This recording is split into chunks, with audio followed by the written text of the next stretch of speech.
Irmãos, nós vamos hoje falar sobre, agora pela manhã e também à noite, a proposta que estivéssemos falando sobre a família e os desafios do mundo atual.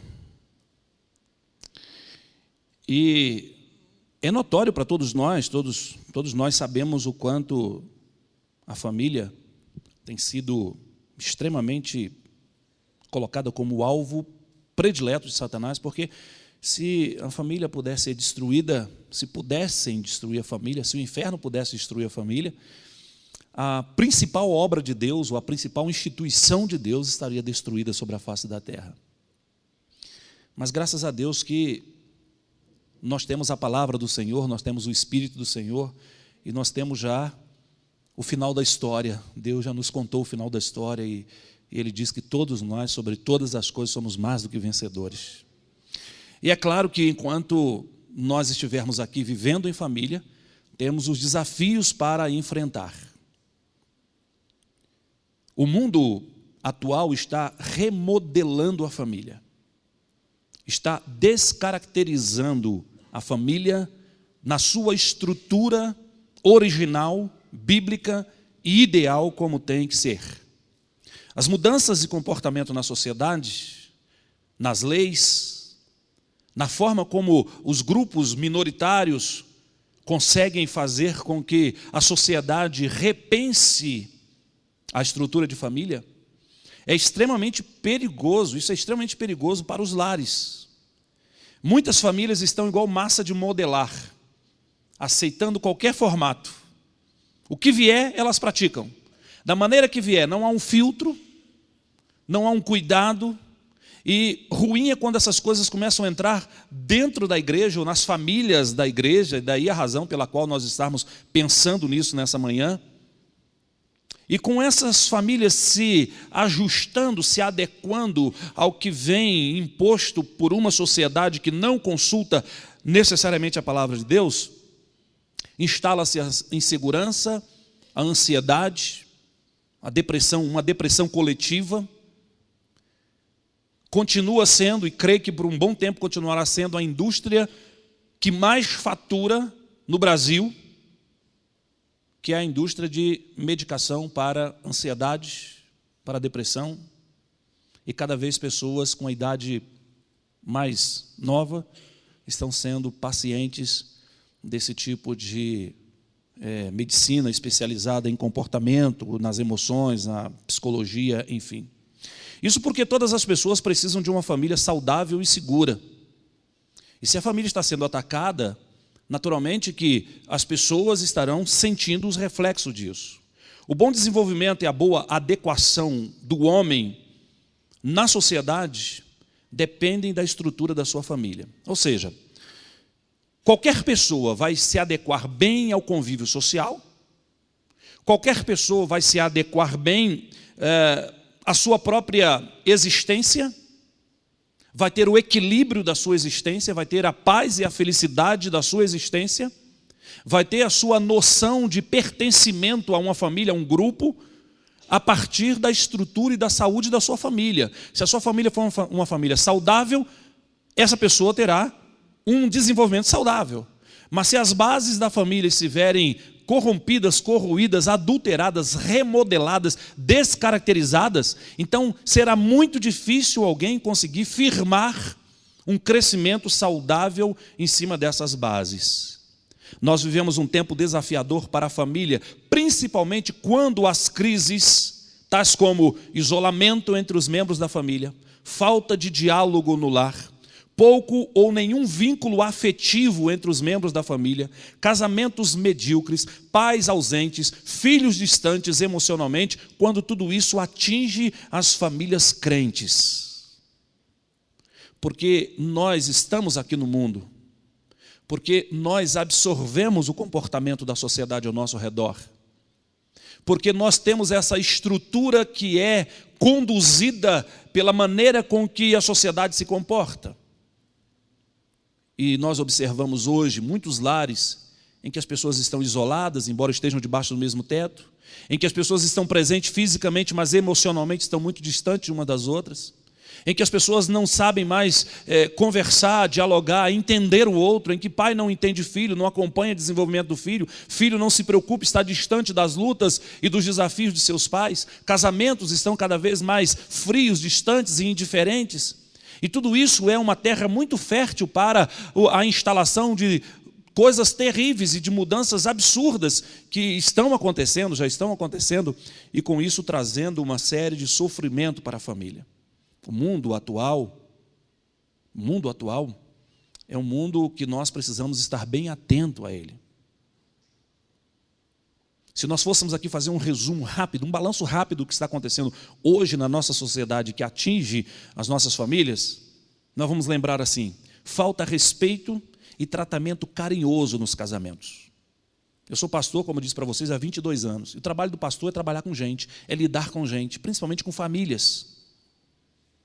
E nós, pastores, acompanhamos o comportamento dos casais, tanto da igreja quanto dos nossos parentes, nossos familiares, dos vizinhos, dos amigos, porque as pessoas podem não gostar de Deus, as pessoas podem não querer servir ao Senhor, as pessoas podem não gostar da igreja, mas se a coisa aperta na sua casa, ela procura logo um pastor, alguém para fazer uma oração.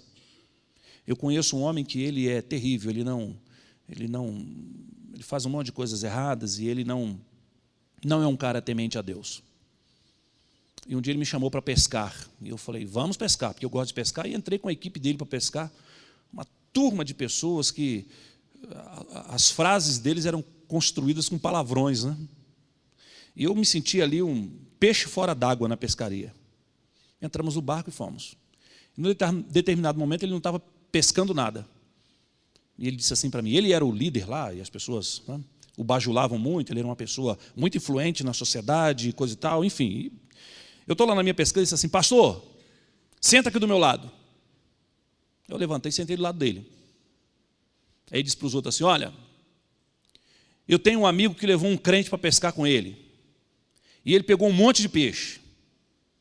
Você imagina, eu agora estou com um pastor do meu lado. Te segura, porque eu vou pegar todos os peixes que tem aqui. Eu baixei a cabeça e falei, Senhor, manda o peixe em nome de Jesus.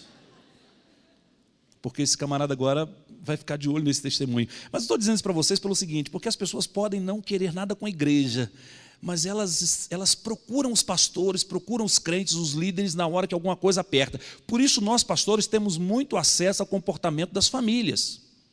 E o que está acontecendo é tratamento desrespeitoso, falta de tratamento carinhoso entre marido e mulher, faltam ações de amor nos relacionamentos familiares, pais e filhos enfrentando crises de autoridade. E hoje você vê filhos que não têm mais, que não obedecem mais aos pais, né? Os pais hoje quase que têm que fazer acordo com seus filhos para que seus filhos os obedeçam. E filhos, e às vezes com a idade pequena, fazendo chantagens com os pais. Você entra no shopping center, por exemplo, você vê criança fazendo chantagem com os pais. E o que é pior, o pai cedendo às chantagens. Recebi a visita de uma família cheia de criança lá em casa um dia, e os filhos pulavam. Eu tinha comprado um sofá novo lá para casa, a gente estava feliz. Sabe quando você compra sofá novo? Não é? Sofá novo você forra, você vai sentar, você se limpa primeiro, e quando você levanta, você olha para ver se o lugar ficou limpinho, coisa e tal. Não deita. A gente fala assim, eu quero um sofá que me caiba deitado, mas você não deita nele nos primeiros dias, porque é um sofá novo. E essa família chegou lá com aquelas crianças, as crianças pareciam os gremlins. Eles pulavam, viravam cabalhota e coisa e tal, e eu estava ali nervoso, mas eu não podia chamar a atenção do filho da irmã, e ela só falava assim, filhinho, para de pular, mamãe está triste. Eu falava, gente, mamãe está triste. O filhinho não parava de pular. E eu me lembrei da época em que eu saía com mamãe para visitar algumas pessoas. E quando mamãe falava assim, em casa a gente conversa. Meu Deus do céu. Era a pior frase que eu podia ouvir. Eu ficava na minha. Eu ia para casa torcendo para que não houvesse aquela conversa em casa. Mas ela não esquecia, em casa tinha aquela conversa. Graças a Deus cresci um homem honesto, idôneo, constituí família.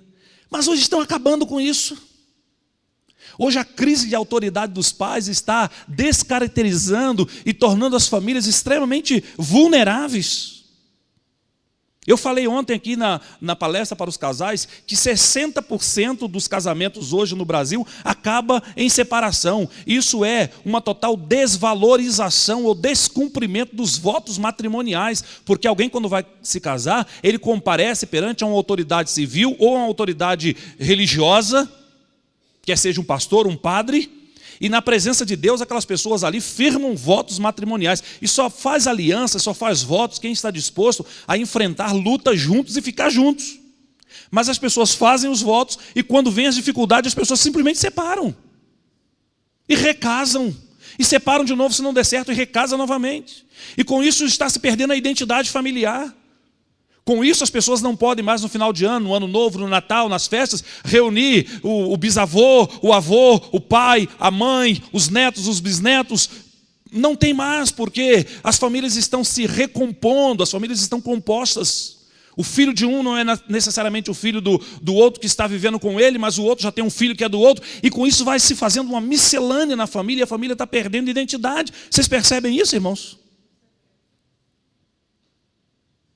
Esses são os desafios dos tempos modernos, do mundo atual.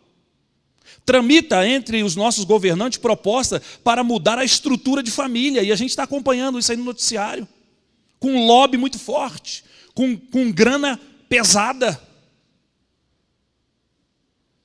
Porque o Brasil é um lugar estratégico para se fazer esse caos. Aceita-se tudo no Brasil. Crianças inocentes são alvos da diabólica PLC 122, que trata da identidade de gênero. As nossas crianças inocentes são o alvo. E nós precisamos estar atentos a isso como igreja para fazermos a diferença nesse tempo. A sociedade, as instituições, a igreja correm o risco de se desorganizarem. A família brasileira está em perigo. Esta é a verdade. Mas até aí tudo bem, vocês já sabem de tudo isso. A questão que se impõe aqui, que nós precisamos pensar é, tem saída para isso? Como é que eu vou enfrentar isso e vencer? E eu acredito que Deus me enviou aqui para falar alguma coisa nessa direção para vocês. Há um texto bíblico que diz assim, vocês já conhecem, Romanos capítulo 12, versículo 2. E não vos conformeis com este mundo, mas transformai-vos pela renovação do vosso entendimento, para que experimenteis qual seja a boa, agradável e perfeita vontade de Deus. Então a palavra de Deus, diante de todo esse caos que se instala, a palavra de Deus tem um norte para nós, tem uma direção a seguir, aponta a direção para seguirmos. E essa direção que a palavra de Deus aponta é, não se conformem, ou seja, não tomem a forma, não aceitem ser moldados de acordo com este mundo. Estejam firmes, sejam resistentes. Vocês sabem por que o caos não se instalou de vez no Brasil e em nome de Jesus não vai se instalar? Por causa das igrejas do Senhor. A igreja do Senhor é a barreira intransponível para essa crise moral e ética e diabólica que tenta se instalar. A igreja do Senhor é o forte que ainda se levanta e batalha e que ainda não negocia, e em nome de Jesus não há de negociar. E não vos conformeis com esse mundo. Não aceitem as propostas que estão contrárias à palavra de Deus. Mas também não fiquem quietos. Não cruzem os braços. Não paguem para ver. Vamos contribuir para um mundo melhor, para uma sociedade melhor. A igreja tem que assumir e fazer e desempenhar o seu papel nesse aspecto, a começar pela nossa própria família. Como é que nós vamos enfrentar os desafios desse tempo? Como é que nós vamos proteger a família? Eu quero falar duas coisas agora de manhã e uma logo mais à noite. A primeira ação, desenvolva o hábito da vigilância. Se você ainda não tem o hábito de vigiar, fique atento e vigie. Não aceite ser uma marionete. O apóstolo Pedro diz assim, sede sóbrios, vigiai, porque o diabo, o vosso adversário, anda ao derredor, bramindo como leão, buscando a quem possa tragar. E a Bíblia diz assim, para você não ser tragado, resistir firmes na fé. Então a Bíblia mostra assim, você não vai ser tragado se você tiver fé. O diabo anda ao redor buscando a quem possa tragar, buscando famílias para destruir, ao qual resistir firmes na fé, sabendo que as mesmas aflições se passam entre os irmãos que estão no mundo inteiro. Meus irmãos, o problema não são as armadilhas contra as famílias. Essas sempre existiram, vão continuar existindo e vão piorar cada vez mais. Então o problema não são as armadilhas, o problema é a distração das famílias. O lugar por onde o diabo está entrando, a brecha por onde Satanás estrategicamente está entrando para tentar destruir as famílias, é exatamente na distração das famílias. Vocês querem ver uma coisa? As famílias se distraem com a busca do sucesso profissional a qualquer custo. E as pessoas gastam o tempo inteiro para alcançar o maior posto que a sua profissão, que a sua formação acadêmica pode lhe conferir. E muitas vezes a pessoa está investindo na sua formação profissional e com isso está esquecendo de cuidar da sua família. Teve uma reportagem nas páginas amarelas da revista Veja algum tempo atrás, de um executivo, um alto executivo de uma empresa multinacional instalada aqui no Brasil, e no casamento da filha desse executivo ele chorou muito. E a revista Veja foi entrevistá-lo porque ele era conhecido como um homem durão, um camarada que não tinha emoção, um camarada frio, calculista. E de repente no casamento da filha ele era o que mais chorava. E foram perguntar para ele de onde ele tirou tanta emoção para chorar naquele dia. Ele disse, não é emoção, é remorso. Porque eu vi minha filha nascer e eu assumi o compromisso de trabalhar feriado, final de semana, viajar o mundo para dar tudo de melhor para minha filha. As melhores escolas, os melhores tratamentos, as boas viagens que pude dar, dinheiro para que ela tenha segurança, e o tempo passou, e eu não me lembro da minha filha crescendo. E hoje a minha filha está casando e saindo de casa. E aí, ele não disse isso, mas eu posso deduzir. Ele não rolou com ela no tapete, ele não foi para a sorveteria com ela, ele não assistiu desenho na televisão com ela, ele não brincou com ela, ele não correu na chuva com ela, ele não dormiu com ela, ele não aceitou rejeitar uma hora extra, uma viagem mais longa que iria lhe dar uma promoção e disse, não vou fazer isso porque minha filha, eu preciso ficar perto da minha filha, preciso ficar perto da minha família. Não, agora aquele homem está com remorso. Meus irmãos, se nós temos esse depoimento, esse testemunho, a pergunta é, para onde nós estamos olhando? Será que nós não estamos distraídos? Será que não existem muitas propostas do diabo que vêm com aparência de vir das mãos de Deus? Deus está me abençoando e eu estou seguindo na minha carreira. Será? Eu não posso julgar isso, mas eu posso lançar uma interrogação nisso. Porque o apóstolo Paulo disse assim, ainda que um anjo desça do céu e lhe pregue outro evangelho, seja anátema, seja maldição. Então muita gente pode parecer com anjo, pode parecer com bênção e ser exatamente uma estratégia para tirar a sua atenção. Pessoas se distraem com o consumo de coisas que prometem prazer, em detrimento de estar com a família.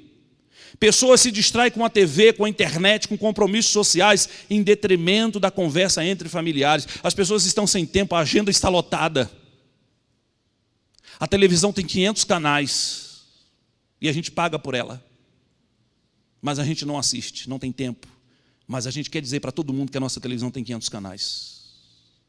A gente grava o programa que a gente acha que é bom, porque a gente não pode estar em 2, 3 lugares ao mesmo tempo. Eu tenho que ir à igreja no domingo à noite, porque de manhã eu tenho um compromisso, e se eu não for à noite, o pastor vai chamar minha atenção. Ou eu vou de manhã, porque à noite eu tenho que sair, porque tem uma festa do aniversário, tem um churrasco da filha do conhecido, de uma prima do vizinho. Mas eu tenho que ir. As pessoas vão se distraindo. Eu não estou aqui pregando contra essas atividades de lazer, todas essas coisas são importantes, mas desde que sejam bem medidas, desde que sejam avaliadas, desde que sejam planejadas, e nesse planejamento que se pegue a família e se coloque como prioridade, em destaque, em primeiro lugar. Senão não conseguimos vencer, vamos terminar tomando a forma do mundo. Falta tempo para reflexão íntima e pessoal. Parar para orar, para refletir, é perder tempo. A oração é rápida, tem que ser feita rapidinho, no volante do carro. Porque falta tempo. Falta tempo para acompanhar as mudanças dos filhos. Falta tempo para conhecer o cônjuge. Tem muita gente casada que não se conhece ainda. No curso Sou Casado e Feliz, nós fazemos um curso de 6 semanas com os casais, e no final das contas vem os depoimentos surpreendentes, gente com décadas de casamento dizendo: eu não sabia que minha mulher pensava assim.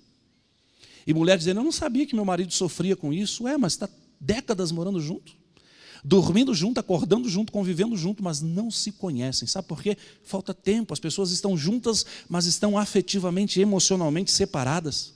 Falta tempo para falar com Deus e principalmente tempo para ouvir Deus. Sabe qual foi a orientação que Jesus Cristo deu para quem quiser ser vitorioso? Jesus falou assim: entra no quarto secreto, encontre-se comigo lá.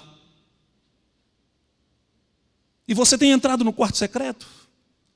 Você tem se encontrado periodicamente com Jesus, mas a tua televisão não deixa, sua internet não deixa, seu WhatsApp não deixa, sua agenda de programações não deixa, sua agenda social não deixa, seus encontros com parentes, amigos, familiares não deixa, sua escola, sua faculdade, seu emprego, sua igreja não deixa. Não que adianta você estar na igreja, você ser até um líder na igreja, frequentar a igreja, estar presente em tudo, se você não entra no quarto secreto. Jesus falou: vá lá no quarto secreto, encontre-se comigo lá, só eu e você. E o meu Pai que vai estar lá nos vendo, e que já conhece todas as coisas que você precisa, vai te abençoar com todas essas coisas. A gente sabe o caminho, mas a gente não vai. E sabe por que todas essas distrações? Porque o inimigo quer exatamente entrar por essa brecha da falta de tempo, ou pela nossa hiperocupação. Não deixa ter tempo com Jesus, não deixa ter tempo com Deus. Diante de todas essas distrações, os desafios podem vencer a sua família. Por isso, a Bíblia diz: sede sóbrios, vigiai. Como é que eu vou enfrentar os desafios desse novo tempo? Com vigilância, com sobriedade. Famílias distraídas são enfraquecidas e vencidas. Mas as famílias que aprendem a vigiar, estas são fortes e são vitoriosas. A primeira coisa é vigiar. Segunda coisa, a terceira eu vou falar à noite, mas a segunda coisa que eu vou falar nessa manhã: fortaleça a sua família. Invista nas bases de fortalecimento, porque o perigo não são as armas que o inferno usa. O perigo é a fragilidade da sua família. Se um engenheiro for visitar um prédio, uma casa e encontrar lá rachaduras, ele vai dizer: vamos fazer um reforço estrutural. Se tiver algum engenheiro aqui, sabe do que eu estou falando.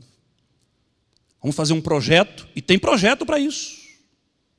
Você não pode simplesmente dizer assim: põe uma coluna aqui no meio dessa parede. Não. Pode não ser aí. Mas aqui está cheio de coluna. Mas não é aqui que está caindo, é lá que está caindo. Precisa ser feito lá.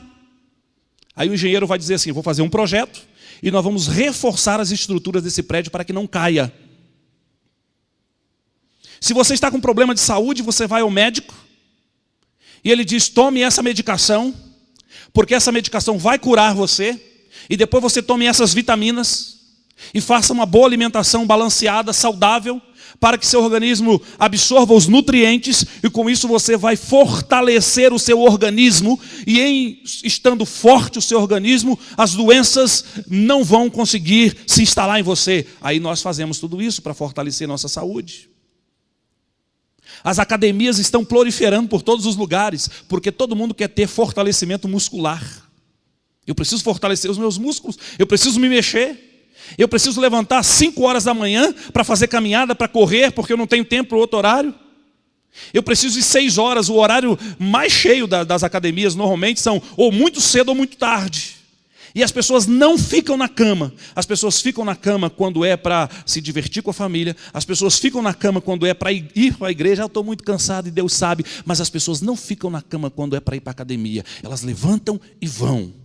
Sabe por quê? Porque elas querem fortalecer a musculação, a musculatura. E a família? O que fazemos para fortalecer a família?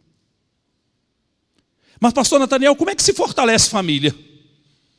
Eu sei como fortalece prédio, como se fortalece a saúde, como se fortalece os músculos. Mas como é que fortalece a família? A família se fortalece de maneira muito simples. Primeiro, tratamento respeitoso e carinhoso, principalmente dentro de casa. Você precisa respeitar os membros da sua família. Você precisa tratá-los com respeito e com carinho. As suas palavras, ao serem dirigidas, têm que ser palavras dóceis, palavras agradáveis, palavras cheias de incentivo, de motivação e de elogios. Parar de ficar criticando um ao outro dentro de casa. Porque crítica não conserta ninguém. Crítica não melhora ninguém. O que melhora as pessoas é o elogio. Sabe por quê? Todo mundo faz coisa errada e faz coisa certa. Jesus falou assim, atire a primeira pedra. Ninguém atirou a primeira pedra. E ele hoje continua falando. Você está criticando seu filho, está criticando sua esposa, está criticando seu marido, está criticando seu pai. Você pode atirar essa pedra? Você não pode atirar essa pedra. Então, ao invés de focar os defeitos do outro e ficar criticando os defeitos do outro, esqueça os defeitos do outro. Porque às vezes são defeitos tão bobos, são coisas que podem passar que não vão atrapalhar em nada. É um filho que deixou o tênis virado do lado da porta, e quando a mãe vê aquele tênis, ao invés de dar um abraço no filho, diz, ô filho, bom dia, como é que está você? Chegou bem da escola. A primeira coisa que ela faz, esse tênis aqui, tira daqui. E o filho fala, bom dia para você também, mãe. É um marido que chega cansado do trabalho para receber um abraço da sua esposa, e ao invés de receber um abraço, ele recebe uma chuva de reclamações. E com isso ele quer fazer hora extra, porque ele não quer voltar para casa cedo para não ouvir as reclamações. É uma mulher que trabalha muito em casa, porque a mulher, mesmo trabalhando fora de casa, ela continua sendo a responsável pelo seu lar. Ela pode ter 50 empregados, mas ela continua sendo a responsável pela administração do seu lar. Ela cuida da comida, cuida da roupa, cuida da limpeza, cuida dos animais, cuida do filho, cuida de tudo.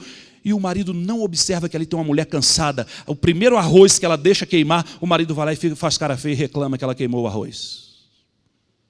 Como é que você vai fortalecer sua família? Abandone as críticas, foque nos elogios. Cuide do seu casamento. Fortaleça o seu leito conjugal.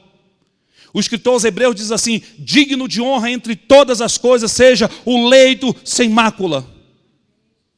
Porque aos adúlteros e aos devassos Deus os julgará. Então cuida do seu casamento. Isso é fortalecer a sua família. Fortalecer as bases da sua família. Mulher, respeite seu marido. O seu marido é o líder da sua família, é o cabeça do seu lar.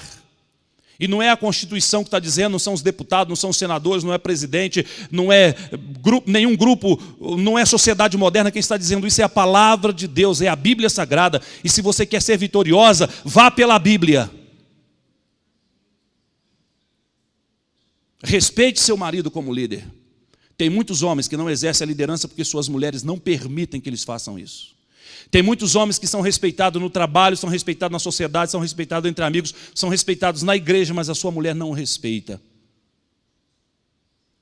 A sua mulher, você como esposa, pode ter uma habilidade melhor que seu marido.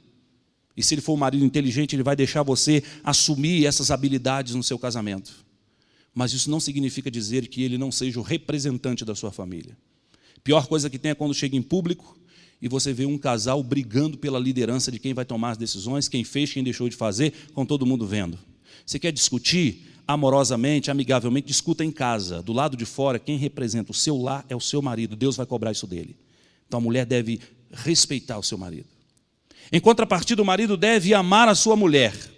E a Bíblia dá noção de como tem que ser esse amor. A Bíblia diz assim, como Cristo amou a igreja.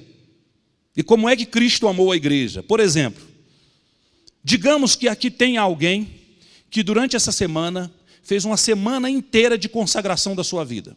Jejuou, orou 3 vezes por dia, entrou no quarto secreto, não pecou, ou se pecou, confessou, pediu perdão, tratou todo mundo bem. Foi uma semana perfeita no aspecto da sua santificação, da sua santidade. Aí você vem hoje para a igreja, você entra ali, senta nesse banco e você pensa assim, que bom que eu estou aqui hoje, porque Deus está muito feliz comigo e Ele vai me abençoar muito, e Ele tem que me abençoar muito porque essa semana foi impecável, eu fui um crente, eu fui uma crente impecável essa semana. Engano seu. Sabe o que a Bíblia diz? Que você só está sentado aí por causa da misericórdia de Deus. Só por isso você está sentado aí. Não é porque você orou mais, leu mais a Bíblia, não é porque você deu esmola, não é porque você fez jejum, não é porque você se consagrou. Em contrapartida, os outros que não fizeram nada disso estão no mesmo nível. Todos nós estamos aqui por causa da misericórdia de Deus. Sabe quem disse isso? O apóstolo Paulo. Rogo-vos, pois, irmãos, pela compaixão, ou pela graça, ou pela misericórdia de Deus, que apresenteis os vossos corpos como um sacrifício vivo, santo e agradável a Deus, que é o vosso culto racional. Então, meus irmãos, nós só estamos aqui porque Deus hoje pela manhã renovou a sua misericórdia sobre nossas vidas. E se Deus renovou a sua misericórdia sobre nossas vidas, dizendo para nós que nós recebemos novamente uma ficha em branco hoje de manhã, para escrevermos um bom testemunho nesse dia de hoje, devemos nós, maridos, fazer a mesma coisa pelas nossas mulheres.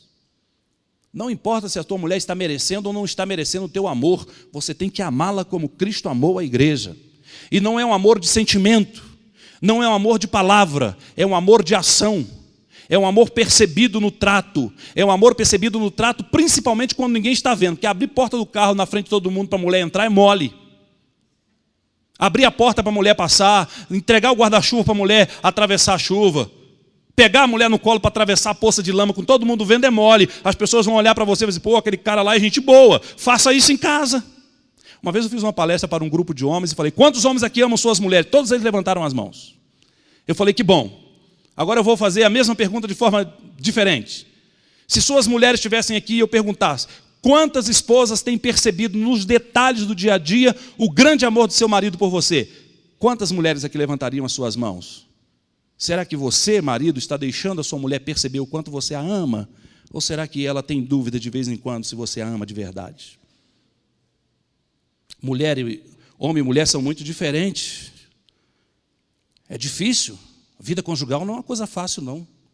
Por isso é que a gente precisa estar casado sempre com a orientação e a direção de Deus, porque homem e mulher são completamente diferentes. Eu vou falar uma diferença só, existem várias, mas uma diferença só. Homem fala pouco, mulher fala muito. Há exceções, mas essas exceções só confirmam a regra de que a mulher fala muito e o homem fala pouco. Você vai dizer, mas pastor Nathaniel, você agora vai criticar as mulheres? Eu não vou criticar as mulheres, não. Eu vou lembrar a vocês uma constatação que todos nós fazemos. A mulher fala muito. O homem fala pouco. O homem é mais prático. O homem deu um problema, ele já está imediatamente em silêncio pensando na solução. A mulher vai pensar na solução, mas enquanto ela pensa, ela fala. Enquanto ela pensa, ela fala, o homem fica quieto. E aí já temos um problema. E qual é o problema? A mulher acha que o homem não quer conversar. E o homem acha que a mulher está enchendo a paciência porque está falando muito sem necessidade de falar. A mulher diz assim, pagou aquela conta, o marido diz, vou pagar. 5 minutos depois, pagou aquela conta, vou pagar. Na hora de dormir, e aquela conta? Amanhã você tem que ir em tal lugar. Não esqueça que você tem que ir. Você já foi lá, você já telefonou, você já falou. E o marido fala, cale-se, cale-se, cale-se, você me deixa louco. Você fala muito. E isso é um problema? É um problema. Se a gente não souber administrar isso dentro de casa, como é que a gente vai praticar o amor conjugal? Você quer fazer um teste? Pastor, um teste que não falha. Você pega 5 homens, bota num carro, para eles fazerem uma viagem de 5 horas, de um estado para outro. Os primeiros 30 minutos, eles vão falando de futebol. Menos quem é vascaíno. Os outros vão falando de futebol. Vão conversando sobre futebol. As outras 4 horas e meia, 4 homens vão estar dormindo, roncando e babando, e o motorista sozinho acordado, 4 horas e meia, até chegarem lá. Agora põe 5 mulheres num carro. Essa reação já diz tudo. E a reação é delas mesmas. Elas vão rodar 5 horas, as 5 vão conversar ao mesmo tempo, elas vão falar de vários assuntos que se misturam, todas elas vão se entender. Quando o carro parar para ir ao banheiro, as 5 vão juntas no banheiro. Elas voltam, elas observam a paisagem, ela mistura criação de cachorro com criação de filho, com vestido da festa, com culto na igreja, com parente, com governo, com político, com isso, com aquilo. Elas conseguem falar de tudo ao mesmo tempo, vão falando. 5 horas depois o carro chega no lugar, elas descem, olham uma para a outra e dizem assim, olha, a gente precisa marcar para conversar, hein? É assim ou não é? Aí eu pergunto, pastor, que é uma pergunta para a gente pensar, irmãos, a gente ri, mas isso é um fato que a gente precisa pensar. Como é que você pega esse cara que dorme 4 horas e meia, incapaz de conversar com os amigos, e casa ele com uma mulher que falou 5 horas e ainda achou que era pouco, e põe os dois dentro de casa para conviver? Você já parou para pensar nisso? Então o homem precisa respeitar isso na mulher. Foi Deus que fez a mulher assim, ponto final. E a mulher precisa também respeitar o seu marido. Então, mulher, procure fazer silêncio de vez em quando. Procure ficar quieta. Você quer falar muito, você percebe que seu marido não quer falar, pega o telefone e liga para sua mãe. Se fecha no quarto e conversa com ela horas a fios. E o marido tenha paciência e ouça a sua mulher. A pior coisa que um homem faz é virar as costas para sua esposa quando ela está falando com ele. Ela diz: calma que eu não acabei ainda. A Mônica, meu amor, desculpa, eu vou falar só isso. A Mônica tem mania de começar uma conversa quando eu estou passando. Por exemplo, ela está na cozinha, eu vou na cozinha, tomo água, mas eu estou fazendo alguma coisa em outro lugar, ela começa uma conversa. Eu não sei se eu saio de perto ou se eu fico perto, porque ela está falando e eu estou ocupado lá, e eu vou me distanciando, falando e deixo o meu ficar bem baixinho para ela ver que eu saí dali. Mas é de longe eu ainda consigo ouvir ela falando. Ela continua conversando comigo, eu corro para lá para ouvir o que ela está falando.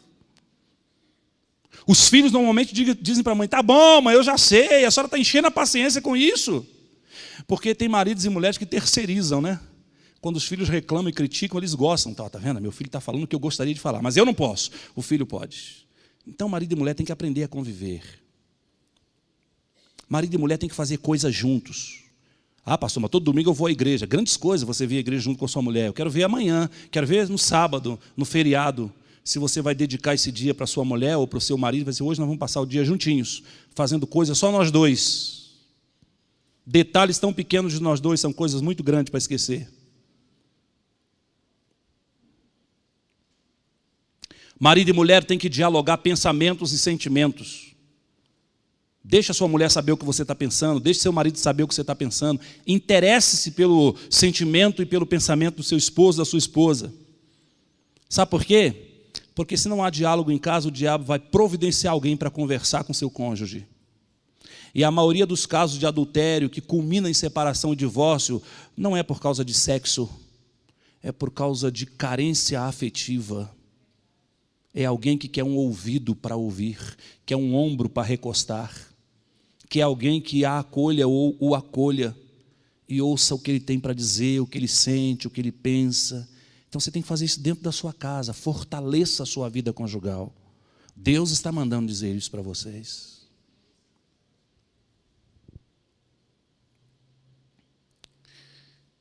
Os pais têm que liderar os seus filhos com amor e com compreensão. Os pais têm que exigir respeito de seus filhos, mas têm que ensinar pelo exemplo. Fale menos como pai e haja mais como pai. Dê mais exemplo como pai e cobre menos do seu filho. Chegará um dia em que os nossos filhos não lembrarão de uma só palavra que nós aconselhamos a eles, mas eles vão lembrar de todos os atos que nós fizemos. Eu paro para pensar na minha infância, eu não lembro de conselhos do meu pai, mas eu lembro de atitudes de meu pai. E as atitudes dos pais falam muito profundamente no coração dos filhos. Então, pai e mãe, dê exemplo, seja exemplo de honestidade, seja exemplo de carinho, de devoção, de temor ao Senhor, seja o exemplo de confiança que seus filhos precisam, porque eles estão observando isso. O lar deve ser um ambiente de perdão. O lar deve ser um ambiente de oportunidades de recomeço. Uma pessoa que acha que não tem mais chance de ser perdoada ou recomeçar de novo, ela não tem motivação para melhorar. Um pai ou uma mãe nunca devem dizer para o seu filho: é a última chance que eu te dou, porque isso é mentira. Nenhuma mãe dá última chance para filho. Nenhum pai dá última chance. Os nossos filhos precisam saber que nós nunca desistiremos deles. Nunca. Porque se eles souberem que nós nunca desistiremos deles, eles poderão até errar, passar por situações complicadas, difíceis, desafiadoras, mas eles manterão lá no fundo do coração a semente de uma esperança de que eles vão conseguir vencer. Eles vão dizer, eu vou poder contar com meu pai, vou poder contar com a minha mãe. E esses filhos, eles vão pensar 2 vezes na hora de ouvir propostas lá fora que podem destruir as suas vidas. Outra coisa, despreze as lembranças dolorosas e olhe para frente. O apóstolo Paulo, um homem tão íntimo de Deus, um homem que foi ao céu, um homem que viu no céu coisas tão fantásticas que ele diz, eu estou em dúvida porque melhor é morrer e estar com Cristo. E mesmo assim, humildemente, ele reconhece e diz assim, irmãos, quanto a mim não haja que eu tenha alcançado, mas uma coisa faço. E é que olhando para as coisas que estão diante de mim e esquecendo-me das coisas que para trás ficam, eu prossigo para o alvo. Minha gente, nós precisamos abandonar as lembranças dolorosas. Para que botar a mão na ferida e fazer sangrar novamente? O que passou, passou. Olha para frente. Há um caminho para frente, há uma história para frente. Você pode vencer. Se você não conseguiu da primeira vez, tente a segunda. Se não conseguiu da segunda, tente a terceira. Avance, não desista, vá em frente. Lute pela sua família, invista na sua família, não desista da sua família, não desista do seu casamento, não desista dos seus filhos, não desista dos seus pais, porque a Bíblia diz, nós podemos todas as coisas naquele que nos fortalece. Nada está fora do alcance de Deus, nós temos possibilidades infinitas de realizações. A gente precisa tomar posse disso. A Bíblia diz que todos aqueles que confessaram a Jesus como Salvador, deu-lhes o poder de serem feitos filhos de Deus. Eu preciso viver como filho de Deus. Eu preciso entender que eu tenho possibilidades infinitas naquele que me fortalece. E com isso investir no meu casamento, investir na realização com os meus filhos. O diabo se utiliza de lembranças dolorosas para fragilizar os relacionamentos familiares, tornando-os vulneráveis aos seus ataques. Famílias que se fortalecem não sucumbem frente aos desafios que enfrentam. Diante dos desafios do mundo atual, a família precisa vigiar para não se distrair e a família precisa se fortalecer. E eu concluo essa palavra dizendo para vocês que é inegável que os dias são tenebrosos para a família. É inegável.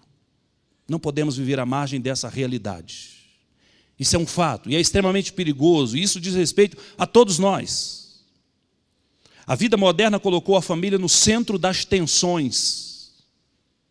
A minha e a sua família, no centro das tensões. Mas Deus é misericordioso. E eu creio que hoje Deus veio para salvar. E veio para restaurar famílias e relacionamentos a partir de você. Eu acredito que enquanto Deus fala aqui, através desse púlpito, através da minha vida, você deve ter visitado a sua família. Você deve ter imaginado situações suas. E eu preciso, nesse momento, convidar você para se apresentar a Deus pela sua família. E dizer para Deus, Deus, eu ouvi, eu entendi, eu acredito e eu atendo. Eu quero que o Senhor use a minha vida. Precisamos, a partir do entendimento renovado nesse dia, buscar a transformação que mudará a nossa família e nos fará experimentar a boa, perfeita e agradável vontade de Deus. Eu quero pedir permissão ao pastor Roberto para convidar o pastor, fazer um convite, um apelo. Eu gostaria de orar. Eu vim de longe, eu vim do Rio de Janeiro, mas vim com a expectativa de chegar aqui e poder ser boca de Deus na vida dos irmãos. Hoje de manhã eu orei e falei, Deus, eu quero ser bênção na vida dessa igreja. Eu não vim aqui simplesmente para ser um pregador desconhecido que vai pregar, eu vim aqui para ser boca do Senhor. Eu quero, em nome de Jesus, convidar você a tomar uma decisão, e mais do que uma decisão, uma atitude. Se você nessa manhã entende que você precisa se colocar diante de Deus pela sua família, isso não significa que a sua família está mal, que a sua família está destruída, que a sua família está acabando, nada disso. Você pode se colocar diante de Deus pela sua família no aspecto preventivo. Você pode colocar diante de Deus pela sua família como um atalaia, como um vigia, como um boca de Deus, como alguém que vai se oferecer a Deus para ser usado, para que através de sua vida Deus abençoe a sua família. O apóstolo Paulo disse para o carcereiro de Filipe: crê no Senhor Jesus e será salvo tu e a tua família. E se você quiser nessa manhã levantar do seu lugar e vir aqui à frente, eu gostaria de orar com você, pela sua família. É por você e pela sua família, independente de qualquer outra coisa. Se você entende isso, venha. Venha pelo seu casamento, venha pelos seus filhos, venha pelo seu pai, venha pela sua avó, pelo seu primo, pelo seu sobrinho, mas venha apresentar-se a Deus.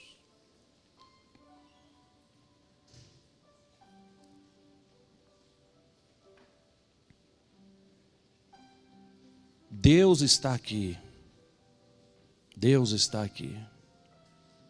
Há um canto que diz: tão certo como o ar que eu respiro, tão certo como a manhã que se levanta, tão certo como eu te falo e podes me ouvir.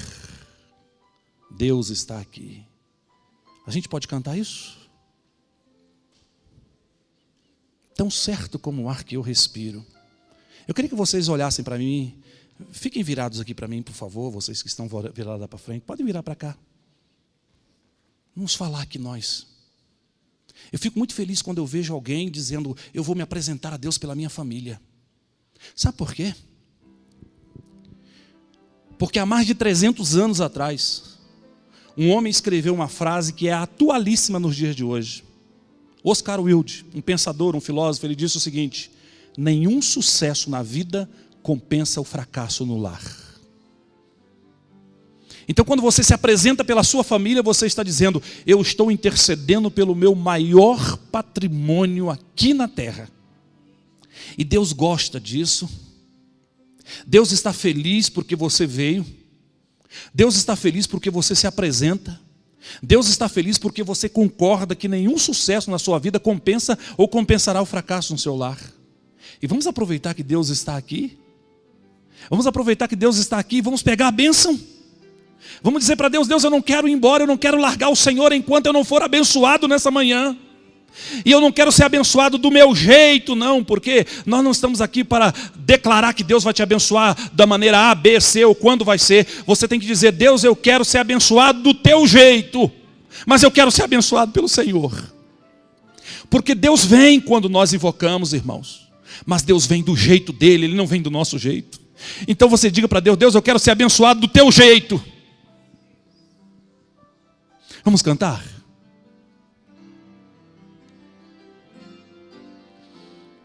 Deus está aqui, aleluia, tão certo como o ar que eu respiro,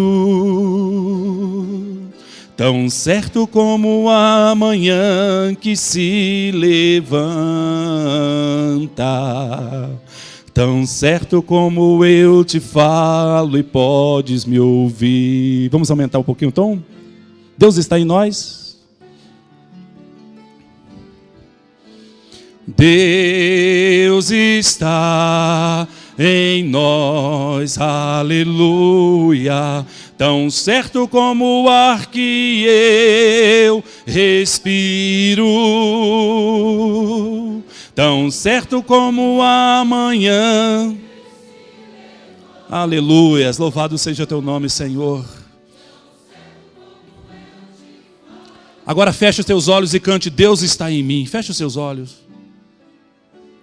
Deus está em mim, aleluia, tão certo como o ar que eu respiro,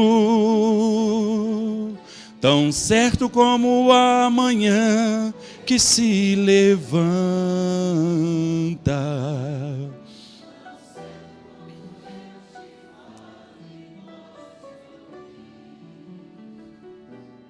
Amém?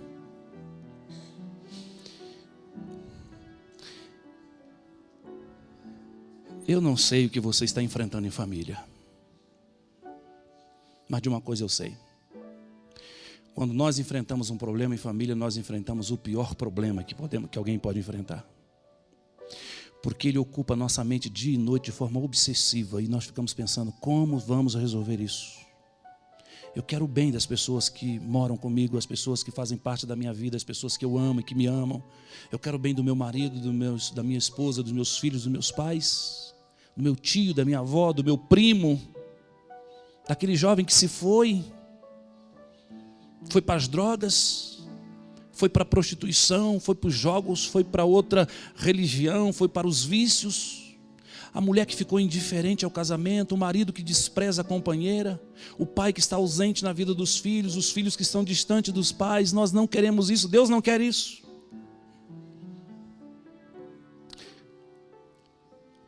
Mas deixa eu dizer uma última coisa para vocês antes de orar. Talvez você já conheça, já tenha ouvido isso, mas é oportuno dizer novamente. Conta-se a história de um garoto que estava lendo um livro do seu herói preferido. Ele estava na cama deitado lendo o livro, quando na metade do livro o seu herói caiu numa emboscada. E naquela emboscada todos os vilões da história foram em cima do seu herói e começaram a bater nele, a prendê-lo. E o herói ficou sozinho, sem saída, ele estava semi-morto. E o garoto chorava muito, porque o seu herói não tinha mais saída, não tinha mais jeito. E o menino chorava quando o pai dele entrou no quarto e disse, fecha o livro e vai dormir. E o menino não podia dormir daquela maneira. Então o pai saiu do quarto, ele foi lá no final do livro. E quando ele olhou lá no final do livro, ele viu que o seu herói conseguiu escapar daquela situação. Ele viu que o seu herói derrotou todos os vilões e seu herói estava agora sendo aclamado pelo povo. E ele voltou de novo lá no meio do livro e ele gritou para o seu herói, fica firme porque eu já li o final. Não desista porque eu já li o final, louvado seja Deus. E no final você vence. Está escrito que no final você vence. Então vocês que estão aqui, nós já lemos o final da sua história. E está escrito no livro que não falha, que no final, em nome de Jesus, você vence. Aleluias. Louvado seja Deus. No final você vence. Não desista. Por mais que pareça que você está perdendo, no final você vai vencer. Louvado seja Deus. Vamos orar. Oh Deus bendito. Pai eterno. Louvamos e engrandecemos o teu santo nome nesta manhã, ó Deus. Quando temos aqui a rica oportunidade de apresentarmos as nossas vidas e as nossas famílias ao Senhor. E nós cremos, ó Deus, que essa conferência, no aniversário desta igreja, foi agendado para hoje, para falar de família, porque estava na agenda do Senhor que deveria ser hoje. Porque o Senhor tem o comando e o controle absoluto de todas as coisas, inclusive do tempo. Então muito obrigado, ó Deus, porque eu creio que hoje veio salvação e restauração para esse lugar. Deus, o Senhor conhece a vida de cada pessoa que está aqui. Conhece a luta, o desafio, as lágrimas, as orações, os pensamentos, os sentimentos de cada um que está aqui. Pai, nós somos os teus filhos, somos as tuas filhas que estamos aqui clamando, intercedendo, rogando e pedindo. Abençoa-nos, ó Deus, na nossa família. Estenda a tua mão de poder e destrua as armas do inferno que estão tentando nos oprimir em família, ó Deus. Corta laços em nome de Jesus, para que os pés das famílias escapem do laço da destruição. Deus bendito, trabalha no coração de maridos, de esposas, de pais, de filhos, avós, tios, primos, enfim, ó Deus, traga a sua bênção sobre nós nessa manhã, Senhor. E se alguém aqui, ó Deus, está quase desistindo, que o Senhor segure nessa mão, com o teu poder, e que esse teu filho, essa tua filha, ouça do Senhor, dizendo, não desista porque eu sou contigo, não pasme, não olhe para trás porque eu sou o teu Deus, eu te sustento e eu atravessarei com você por esse deserto, por esse vale, e você já é mais do que vencedor em meu nome. Ó Deus, que assim seja para a glória do nome de Cristo Jesus. Que todos nós, Deus, ao sairmos daqui, saiamos com as portas da esperança do nosso coração abertas, na certeza de que para o Senhor não existe caso perdido. Obrigado pela vitória dessa manhã, Pai. Nós oramos agradecidos, no nome de Jesus. Amém, amém, amém. Louvado seja Deus. Graças a Deus, irmãos. Deus nos abençoe, em nome de Jesus.